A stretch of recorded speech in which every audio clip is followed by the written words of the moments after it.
ভাই আপনারা নিউজ দেখে তারপরে কথা বলবেন, আপনারা সহযোগিতা করেন আমাদের। টাকা খাই নাকি নিয়ে যাই আর ভাই ওটা না বললেই টাকা খায়। বর্তমান প্রেক্ষাপটে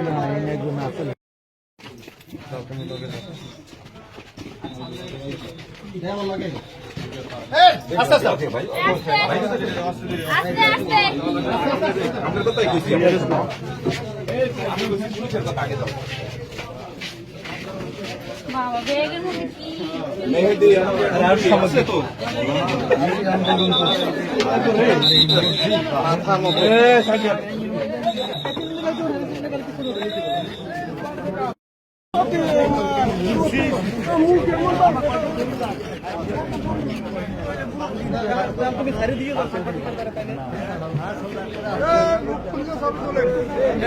সবই তাহলে সাংবাদিক না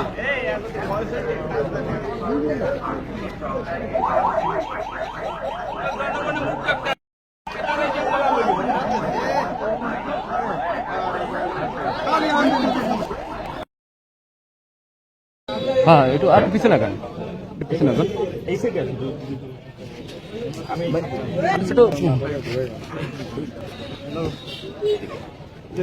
শুরু করে আজকের অভিযান টেলিভিশনে করতেছেন তো হচ্ছে যে এই ধরনের অভিযান চলমান থাকবে কিনা, আর যেহেতু একবারে প্রাণ কেন্দ্রে এই ধরনের অপকর্ম হচ্ছে প্রশাসনের নাকের ডগায় বলতে গেলে, সে বিষয়ে আপনারা কি পদক্ষেপ নেবেন? একই সাথে এই ধরনের এই অভিযান চলমান থাকবে কিনা, আর এই অপকর্ম আমতলীতে অন্য কোথাও চলবে কিনা বা বন্ধ করা হবে কিনা?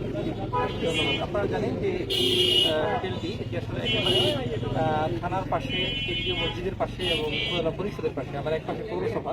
তো এখানে এরকম দুপুরে যে অফিস কার্যক্রম চলছিল এই বিষয়ে আসলে আমরা অবগত ছিলাম না। আজকে সাংবাদিক জানানোর পরে আমরা হাতে হাতে এসে করতে পারি, যে কারণে আপনারা জানেন এটা দণ্ডবিধির যে অপরাধ, আপনার ফাইনের অপরাধ, আমরা সেই আইন এবং শুধু এটা না, আমাদের উপজেলায় কোনো রকম অশ্লীল কার্যক্রম বা আইন বিরোধী কার্যক্রম চলছে আমরা সেটা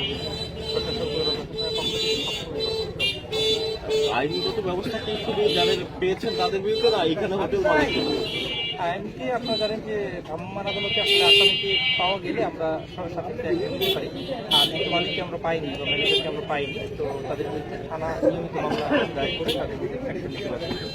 আমরা এখন যে আসামিদের যাদের পেয়েছি তাদের বিরুদ্ধে আমরা এই মালিকের বিরুদ্ধে কোনো ইয়া নেওয়া হবে না এই ধরনের কার্যক্রম বারবার, মানে এখানকার মানুষের কথা হচ্ছে বারবার তিনি মানে আইনের ফাঁক ফোকর দিয়ে তিনি সবাইকে ছাড়িয়ে আনেন।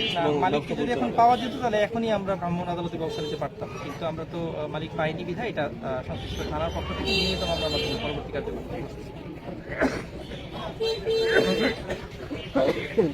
ধন্যবাদ।